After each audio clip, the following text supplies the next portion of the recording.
Chère Jane, j'ai vu votre kilt aujourd'hui dans Plain and Fancy. J'en ai le souffle coupé. Les magnifiques petits blocs entourés de cette magnifique bordure forment une présentation splendide.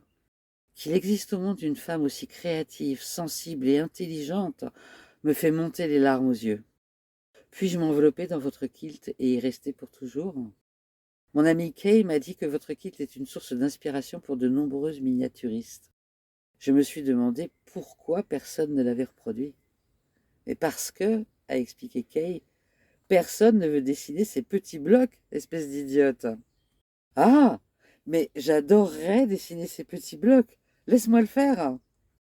Et donc, très chère Jane, je me suis mise en route, avec mon compas, ma règle, mon papier millimétré et ma loupe, pour dessiner quelques blocs de votre précieux kilt. Merci, Brenda. Cette lettre de Brenda à Jane est datée du 18 juillet 1991, le jour où elle a découvert, donc dans Plain and Fancy, dont par miracle j'ai réussi à me procurer une édition. Hop, je vais retrouver. Donc dans ce journal où elle a découvert, vous venez de voir les photos, elle a découvert ça. À l'époque, Brenda approchait de la cinquantaine. Elle était professeure de mathématiques. Elle aimait beaucoup la géométrie. Et c'était vraiment une quilteuse aguerrie, et avec une spécialité sur les quilts anciens des années 1800 et encore plus une spécialité sur les appliqués de Baltimore qui datent des années 1840. On en parlera un tout petit peu, un peu plus tard. Et elle le dit, elle est tombée complètement en amour, comme disent les Canadiens. Elle est tombée en amour devant cet ouvrage et elle a fait exactement ce qu'elle dit. C'est-à-dire qu'elle est partie de cette photo, elle a pris sa loupe, son compas, et elle a commencé à regarder quel bloc elle pouvait, à partir de cette photo, reproduire. Alors aujourd'hui, dans cette 100e vidéo du Dear Jane, j'avais vraiment envie de partager l'aventure de Brenda avec vous, parce que c'est une aventure extraordinaire, pleine de découvertes, de recherches, de passion, d'amour, d'émotions et de rencontres. Quand j'ai traduit les lettres qui sont parsemées dans le livre, j'ai traduit toutes ces lettres-là, certaines lettres m'ont vraiment énormément émue, touchée, et, et c'est ça que j'avais vraiment envie de partager avec vous aujourd'hui. C'est en dehors des tutos, comment on construit ce bloc-là, ou qu'est-ce qui est le plus simple, qu'est-ce qui sera le plus joli, etc. Ça c'est bien, mais le Dear Jane, c'est bien plus que ça pour moi, et c'est ce sens-là que j'avais envie de donner à cette vidéo. J'espère que ça va vous plaire. 14 août 1991. Chère Jane, mes yeux parcourent des cercles, sautent d'un bloc à l'autre, tandis que je décide quel petit motif je veux réaliser. Bister et Cleveland, dans Plain and Fancy, disent que les blocs mesurent 4 inches et demi, donc ces petits bébés doivent mesurer 4 inches et demi. Afin d'identifier les blocs, j'ai décidé de les nommer de par leur position sur le kilt. Dans le diagramme de la page 9, les lignes horizontales vont de A à M et les colonnes verticales de 1 à 13. Par exemple, sur la première rangée, le 6e bloc est un Puss in the Corner. C'est le A6. Dans la seconde colonne, rang 9, donc I, le second bloc, ce petit 9 patch, est le I2. Certains blocs sont un peu flous sur la photo, mais je m'amuse beaucoup à parcourir votre kilt. Quel voyage! Mon intention est de faire un brouillon de ces petits blocs pour ceux qui aiment les miniatures. Et c'est certainement un défi, ce brouillon. Eh bien, Jane, Je veux les dessiner à n'importe quelle taille. Qu'est-ce que cette petite chose au centre de l'étoile à 5 branches en F7? Le jaune en G6 est-il une étoile? Je ne le vois pas, mais les 3 autres blocs jaunes sont des étoiles. Je cherche une sorte de motif ou de symétrie ici. À la mi-septembre 1991, Brenda a déjà dessiné une vingtaine de blocs, juste en partant de cette photo. Et j'imagine qu'elle en a parlé autour d'elle parce qu'on lui a demandé d'animer un cours sur le Dear Jane pour permettre à des quilteuses de réaliser les blocs. Et à la fois, elle est complètement enthousiaste et à la fois, elle est beaucoup sur la réserve. Elle est vraiment dans l'hésitation de donner ce cours, mais en même temps, elle n'arrive pas à transmettre ses blocs à quelqu'un qui va donner le cours pour elle. Elle écrit ça. Qu'as-tu ressenti en réalisant ce kilt, Jane? À qui pensais-tu en planifiant chaque petit bloc? Qui participait à la guerre et t'a précipité dans ce tourbillon de génie? Au mois d'octobre, le kilt de Jane est exposé dans un musée et Kay, l'amie de Brenda, va avoir la possibilité de voir le kilt et de prendre des photos. Et donc elle va pouvoir transmettre à Brenda ces photos qui vont donc lui permettre de sortir de cette unique page du livre Plain and Fancy qu'elle utilisait jusque-là, et donc lui permettre d'avoir un petit peu plus de détails sur les blocs, et donc de capacité à voir des choses qu'elle ne pouvait pas voir sur simplement la photo initiale. Et c'est à ce moment-là qu'elle donne au bloc le petit nom de Baby Jane. Elle considère que l'ouvrage, c'est le Jane, c'est la mère, et que chaque bloc s'appelle Baby Jane. C'est très mignon. À ce moment-là, elle a environ une trentaine de blocs qu'elle a dessinés, et elle est vraiment impatiente de voir les photos de Kay pour voir si ce qu'elle a vu, elle, avec sa loupe sur la photo initiale, est vraiment représentatif de ce que Kay, elle, va pouvoir prendre en photo. 20 novembre 1991. Chère Jane, les photos sont magnifiques. Je les use car je ne peux pas m'empêcher de regarder à la recherche de petits détails. Un petit flou au centre de F7 est une étoile. Mais comment as-tu réussi ça? Je fais des petits blocs comme I1 et L3. M2 est très intrigant, Jane. Je pensais que c'était juste un carré central serti de pierres angulaires. Mais ces petites pièces sont simplement trop petites pour être dessinées. Est-ce de l'appliqué inversé? Je vois pas mal de pièces d'appliqué sur le kilt. Aimais-tu l'appliqué? C'est mon préféré. En fait, l'appliqué de Baltimore est une de mes spécialités. Qu'est-ce que c'est, te dis-tu?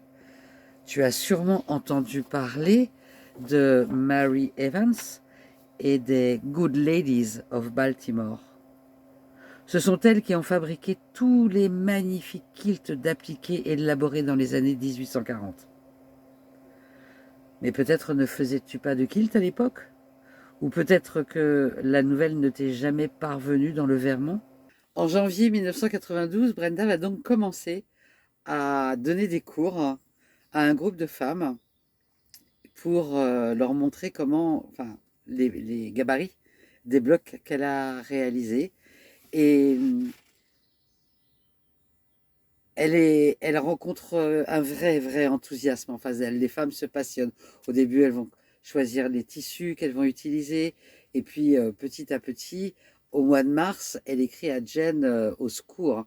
Leur enthousiasme me déborde. Je leur ai dit que cette année, on pourrait créer 50 blocs ensemble.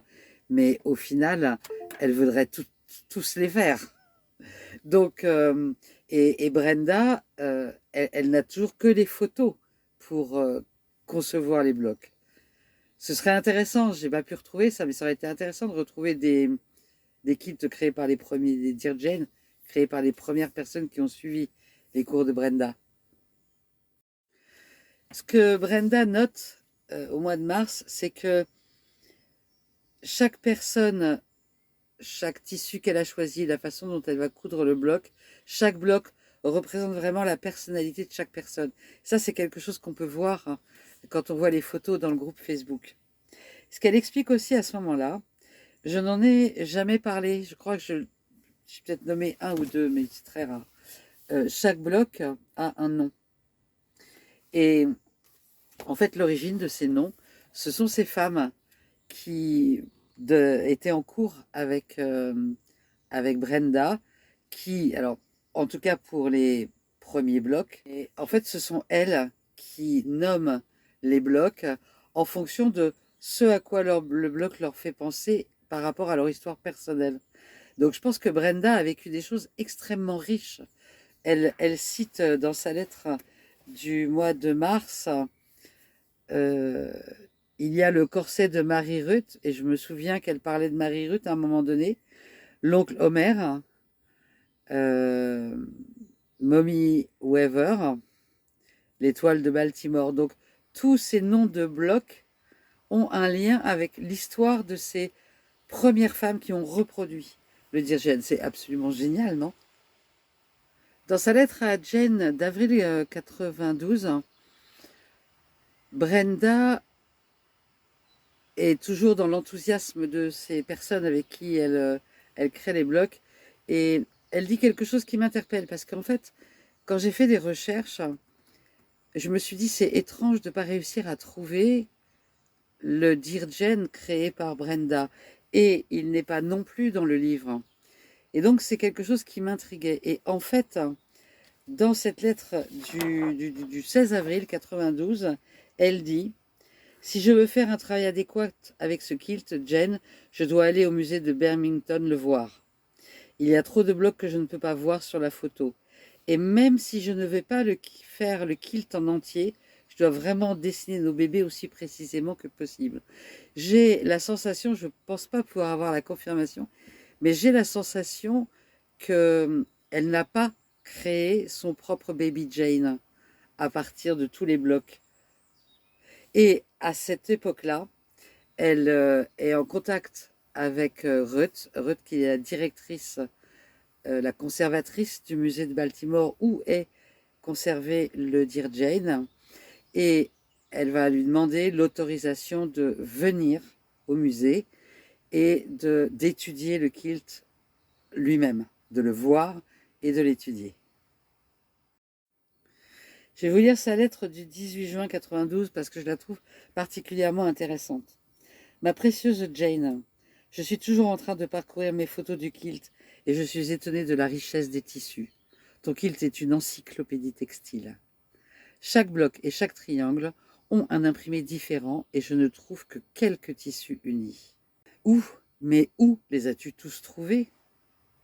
Tu as dû sûrement échanger avec le colporteur des repas chauds contre des catalogues d'échantillons lorsqu'il passait te vendre ses marchandises. Peut-être connaissais-tu quelqu'un qui travaillait dans cette usine textile à Lowell, dans le Massachusetts, et qui t'a envoyé des chutes de tissus? Ta sœur Sarah Ann est-elle allée travailler là-bas? Beaucoup de filles de ferme sont allées à Lowell parce que les usines offraient un logement sûr dans les dortoirs. Cela devait rassurer leur famille de les savoir en sécurité lorsqu'elles étaient loin de chez elles. Quelle période difficile pour ces jeunes femmes qui travaillaient dans les usines 12 heures par jour. Elles ont finalement obtenu la journée de travail de 10 heures en 1874. Le 19e siècle a été une période intéressante pour le mouvement des femmes, Jane. Étais-tu active et bien informée à ce sujet? Alors, ce que je trouve super intéressant, c'est qu'il y a un espèce de tournant que l'on voit dans le livre à partir de juin 1992, où Brenda, à travers ses réflexions, ses recherches, commence à s'intéresser à, comment dire, l'environnement de ce kilt. C'est-à-dire qu'elle se pose d'autres questions. Au départ, elle était vraiment axée sur la géométrie. sur la forme des pièces. Et puis tout d'un coup, elle commence à se dire, mais c'est que des tissus différents, mais comment est-ce que c'est possible? Comment est-ce que tu as pu obtenir ces tissus-là? Et elle fait des liens, elle commence à faire des liens avec le monde environnant. Et ça, c'est quelque chose qu'elle va faire de plus en plus et dont elle va parler de plus en plus dans la suite du livre et que j'ai trouvé extrêmement intéressant et j'ai trouvé que ça apportait quelque chose. J'espère que ça sera pareil pour vous. En juillet 92, soit un an après avoir découvert le kilt de Jane dans Plain and Fancy, Brenda a l'opportunité d'aller à Baltimore, au musée, rencontrer la directrice conservatrice du musée et surtout rencontrer The Kilt, comme elle l'appelle à ce moment-là. La directrice met à sa disposition une salle avec une grande table et Brenda a la possibilité à ce moment-là d'étudier chaque bloc et de les tracer. Et là, il va y avoir quelques surprises. L'une des premières choses que j'ai découvertes est que le B13 est un tissu tricheur, un tissu qui a été imprimé pour ressembler à un patchwork. J'ai éclaté de rire. Je m'étais demandé comment nous allions fabriquer ces minuscules diamants pour découvrir qu'il ne s'agissait que d'une impression. Un autre tissu beau tricheur est le J3, bien qu'il semble avoir été assemblé sur la photo. Qui aurait pu imaginer que tu utilisais du tissu tricheur en 1863? C'est rigolo, j'aurais jamais non plus, elle le dit, j'aurais jamais imaginé qu'à l'époque déjà, ils avaient créé des tissus qui imitaient des blocs de patchwork. Donc c'est génial. Donc première chose. La deuxième chose, c'est dans sa lettre du 15 août 1992. Là, je vous la lis parce qu'elle est rigolote. Jane, Jane, Jane, le kilt te réserve de nombreuses surprises. En essayant de dessiner les motifs, je me demandais sans cesse pourquoi certains blocs semblaient plus grands que d'autres, comme le K1 et le K2. Je connais maintenant la vérité. Vos blocs, ma chère Jane, varient en taille de 3 à 5 inches. Vous étiez certainement une filoute. Alors, la taille des blocs dépendait-elle de la quantité de tissu dont vous disposiez? Je n'ose pas m'écarter du format de 4 inches et demi pour les baby Jane. Je ne crois pas que les quilteuses d'aujourd'hui seraient prêtes à gérer autant de dimensions. C'est à ce moment-là aussi que Brenda va pouvoir aller sur la tombe. Elle va retrouver la tombe de Jane et elle va aussi commencer à prendre conscience de ce qui a pu se passer pendant la guerre d'indépendance. Et le Vermont a été un État précurseur et elle va commencer à s'intéresser à ça à travers sa recherche pour mieux connaître Jane. Sa recherche va s'élargir aussi sur l'histoire du pays et de l'État. À l'automne suivant, en octobre 1992, Brenda va retourner dans le Vermont et elle va retourner au musée et elle va à nouveau avoir accès au kilt. Et cette fois, elle va tracer les triangles qui l'intriguent beaucoup. Et il y a une personne qui lui dit peut-être Jane a voulu représenter des arbres, mais finalement, personne ne connaît vraiment la signification des blocs de Jane.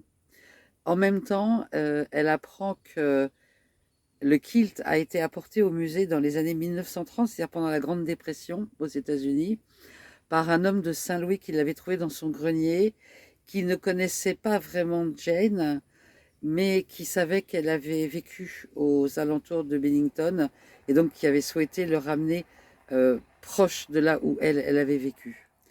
C'est la fin de l'année, la fin de ce premier groupe avec lequel Brenda a travaillé pendant un an. À ce moment-là, en décembre 1992, elle a tracé 85 blocs et elle va démarrer dès le mois de janvier un nouveau groupe.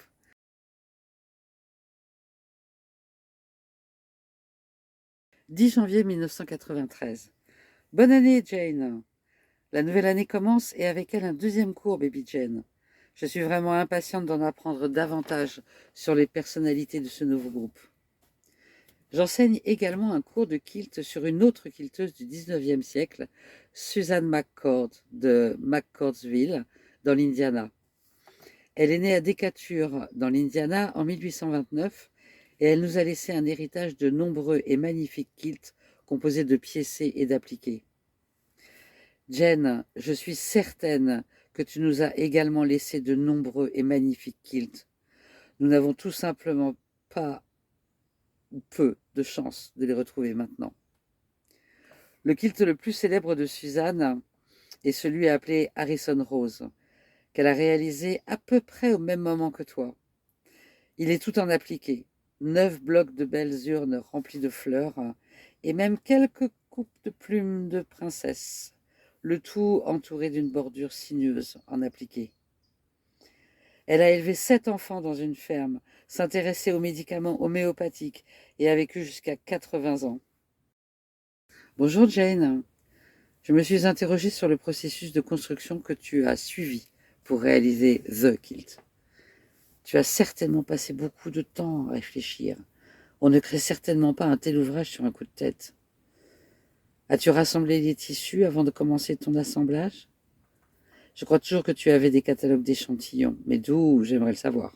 Quand, dans cette frénésie créative, t'es-tu arrêté pour te dire « Eh bien, j'ai tant de jaunes, tant de rouges, quelques violets, comment vais-je les arranger ?» À un moment donné, il s'agit de laisser le kilt dicter ses besoins, n'est-ce pas? Je ne pense pas que tu aies élaboré de grands plans avant de commencer les blocs. Peut-être pensais-tu, comme moi, à propos de leur ébauche, que tu n'en ferais que quelques-uns? Lorsque je dessinais les blocs à partir de la photo, j'ai d'abord fait les plus faciles, Jane. Les 9 patch economy block, 4 patches. Est-ce ainsi que tu as fait? Je suppose que tu as commencé à te mettre au défi de voir à quel point les blocs pouvaient être complexes et inhabituels. Les exemples parfaits sont le L10 et le M3. Puis, juste au moment où tu pensais que ta créativité était épuisée, est venue l'idée des triangles. Une autre intrigue géométrique. 16 mai 1993. Merveilleuse Jane. Avec ses 169 blocs et 52 triangles, chacun assemblé à la main, je me demande si tu possédais une machine à coudre. Depuis son invention en 1846 par un voisin yankee, le bostonnien Elias Howe, la machine à coudre a fait la fierté et la joie de tous ses propriétaires. En fait, elle était si précieuse qu'elle était incluse dans le testament des femmes. Je ne peux m'empêcher de croire que tu en avais une cachée quelque part, Jane. Comme tu te réjouir si tu as pu acheter cette petite machine. De nombreux uniformes et kilts de la guerre de sécession ont été fabriqués à la machine à coudre, et selon Madame Meyer, les soldats nordistes qui fouillaient les maisons des confédérés avaient saisi des armes et endommagé des machines à coudre. As-tu utilisé ta machine pour des vêtements et de la literie? Et cousu le kilt, The Kilt, à la main pour te détendre? C'est ce que je fais avec les appliqués. C'est mon relaxant. Cependant, je me suis promis de confectionner mes Baby Jane avec ma machine à coudre qui est devenue ma meilleure amie. Bonne couture! C'est une période pendant laquelle, août, etc., Brenda approfondit ses recherches sur ce mouvement de libération des femmes du 19e siècle qui finalement la passionne aussi. Et elle cherche à avoir de plus en plus d'informations, puis aussi parfois à faire des parallèles. Interrogeant Jane, est-ce que tu as entendu parler de cette femme-là qui a été majeure dans le mouvement féministe? Est-ce que tu as assisté à des conférences? Est-ce que toi tu étais aussi une actrice du mouvement de libération de la femme? Et elle parle plus de ça que du kilt qui suit son chemin finalement à ce moment-là. 14 septembre 1993. Chère Jane, c'est certainement une période passionnante de ma vie. J'ai fêté mon 50e anniversaire ce mois-ci. Tu sais, Jane, quand j'étais plus jeune, je ne pouvais pas imaginer comment quelqu'un pouvait profiter de la vie à 50 ans. Je veux dire, qu'est-ce qui pourrait bien leur apporter plus de bonheur en étant si vieux? Ah, mais comme j'avais tort, avoir 50 ans, mais c'est absolument le meilleur. On acquiert une certaine confiance en soi à 50 ans, ainsi qu'une attitude qui dit « j'ai vécu un demi-siècle et je peux dire et faire ce que je veux ». Étais-tu comme ça quand tu as eu 50 ans, Jane? Ça me semble plus qu'une simple coïncidence, Jane, que j'étais à la fin de la quarantaine lorsque j'ai découvert The Kilt, et que tu avais le même âge lorsque tu l'as fait. C'est peut-être une partie de ce qui m'attire. De toute façon, je n'aurais pas été prête pour toi plus jeune. Pourtant me voilà, avec toutes les astuces et tous les outils, comme des femmes, à m'inquiéter de la façon de faire le kilt. Tu l'as fait avec juste une aiguille et du fil, et ton esprit brillant. Quel était ton projet suivant, Jane Stickle? Et où est-il? Je le rechercherai toujours. La lettre du 16 octobre 1993 m'a fait beaucoup sourire, parce que entre 1993 et 2025, je trouve qu'il y a une énorme évolution. Vous allez voir ce qu'elle dit par rapport aux droits de la femme. Ce serait intéressant de savoir ce que vous en pensez, parce que elle avait à cette époque-là la sensation, Brenda, de grandes avancées. Et quand on regarde aujourd'hui où on en est de l'expression des femmes, je trouve que les avancées sont d'une telle lenteur. 16 octobre 1993, chère Jane, c'est à nouveau l'automne et tu sais que j'aime ce temps plus frais. L'air est vif et les feuilles prennent toutes ces teintes magnifiques de rouge, d'orange et de jaune. Quelle était ta saison de l'année préférée, Jane? Penser au changement de saison me fait aussi penser au changement de vie. C'est peut-être parce que ma fille Denise s'est mariée ce mois-ci. Comme sa vie est différente, Jane, de celle d'une jeune femme comme toi, vivant au XIXe siècle. Il m'est difficile d'imaginer une femme aujourd'hui ne pas avoir son propre sac à main, comme disait Suzanne B. Anthony. Penser qu'une femme ne serait pas en mesure de posséder des biens ou de conserver son salaire, aussi modeste soit-il, est tout simplement incompréhensible en ce siècle. Les femmes d'aujourd'hui bénéficient de nombreux privilèges et droits grâce au travail acharné des militantes de ton époque. Suzanne B. Anthony, Elizabeth Cady Stanton, Lucretia Mott, Lucy Stone, pour n'en citer que quelques-unes. Jane, as-tu eu l'occasion d'entendre l'une d'entre elles donner une conférence? Quel impact leurs paroles ont-elles eu sur toi? Je m'intéresse de plus en plus au mouvement des femmes du XIXe siècle, Jane, alors que je poursuis mes recherches sur toi et sur la façon dont tu as passé tes journées à Salisbury. 8 janvier 1994. Chère Jane, bonne année à toi. J'ai fait des recherches sur ma propre famille pendant que je cherchais des informations sur toi et tes proches. Jane, nous partageons un autre morceau d'histoire, toi et moi. Dans la première poussée d'indépendance de ce pays, la guerre d'indépendance. Quel plaisir d'apprendre que ton grand-père, Jared Blackley, était soldat à l'époque. J'ai 3 membres de ma famille qui ont également participé à cette guerre. Peut-être se sont-ils rencontrés un jour au bord de la route. 15 mars 1994. Chère Jane, ton génie créatif continue de m'émerveiller. En tant qu'enseignante, je ne peux que m'empêcher de regretter ton manque d'éducation formelle. Je crois que tes connaissances en géométrie étaient en réalité liées à tes talents de couturière.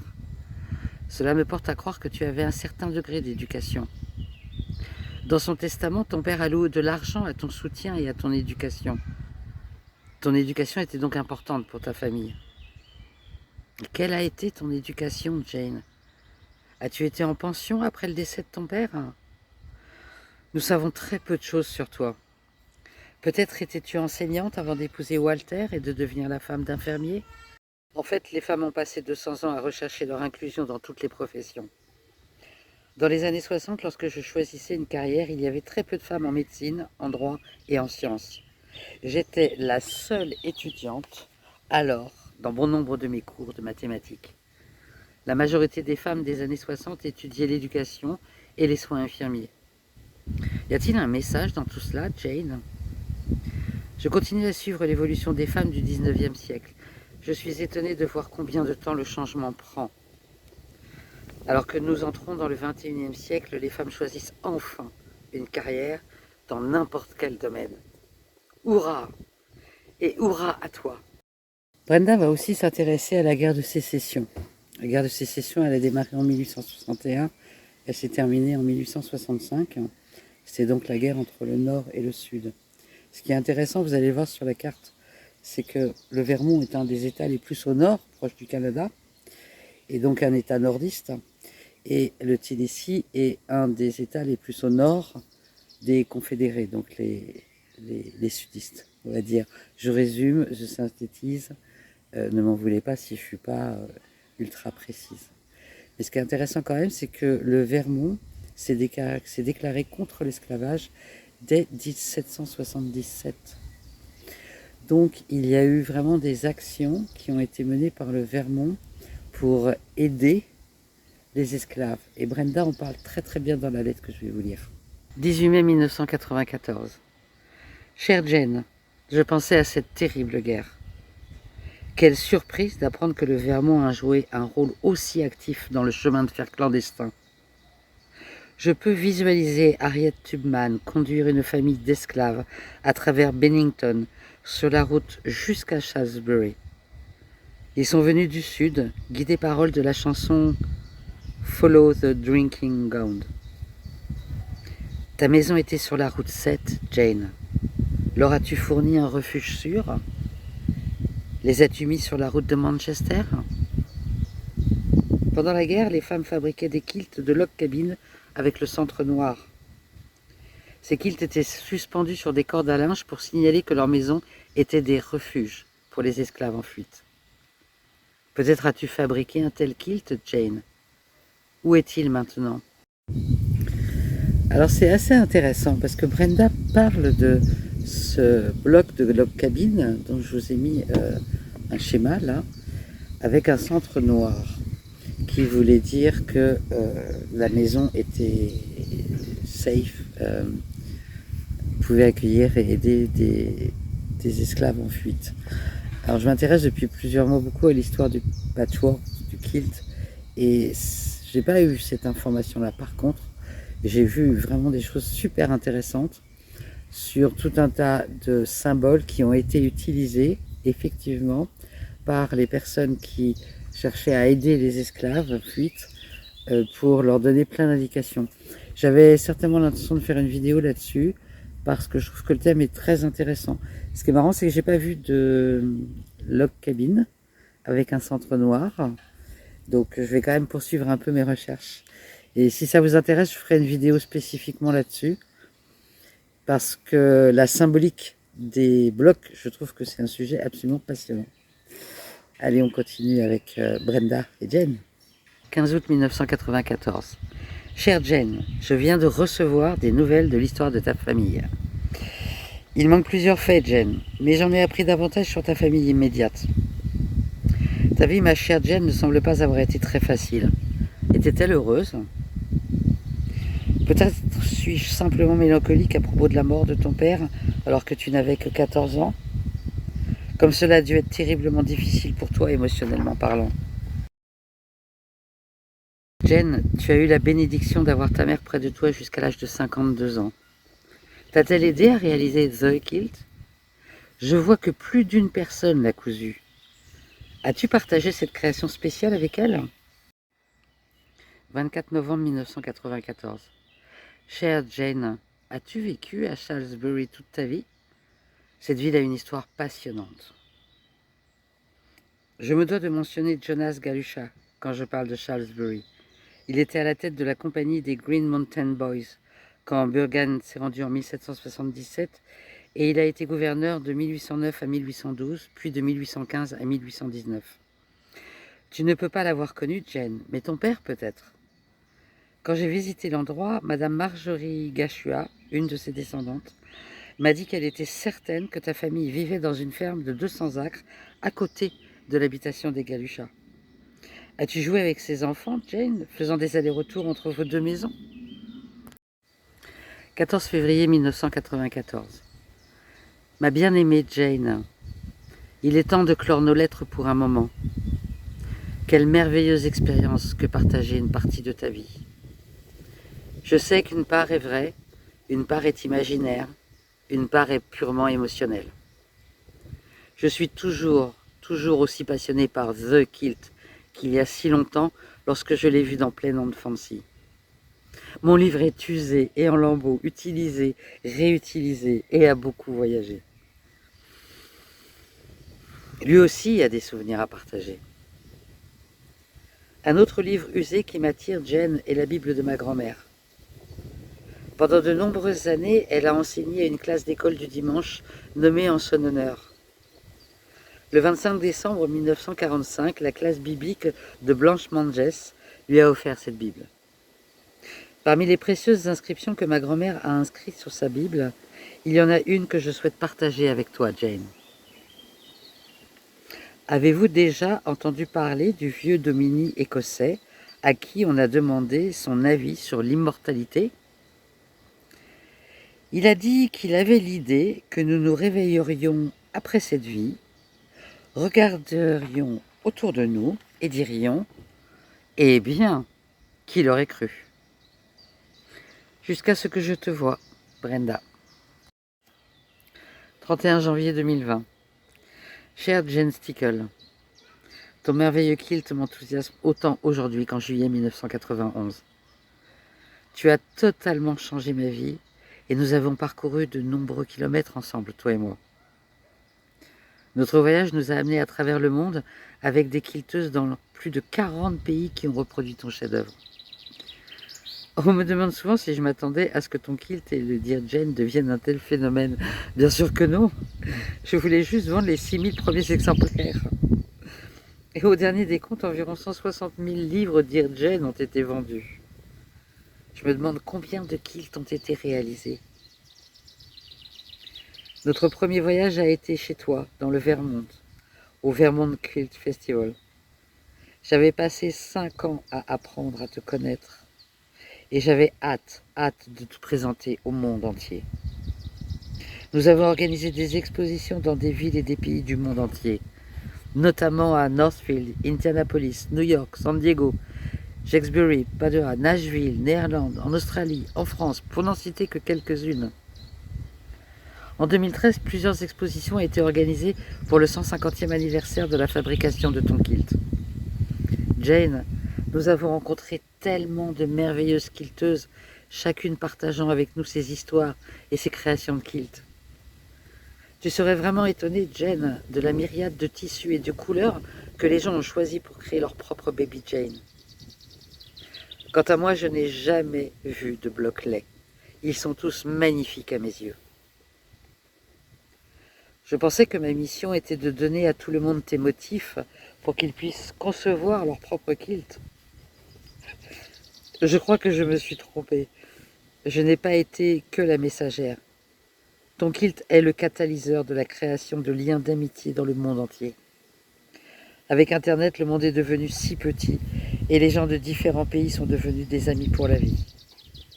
Merci Jane Stickle d'avoir béni ma vie avec ce merveilleux voyage. Avec amour, Brenda.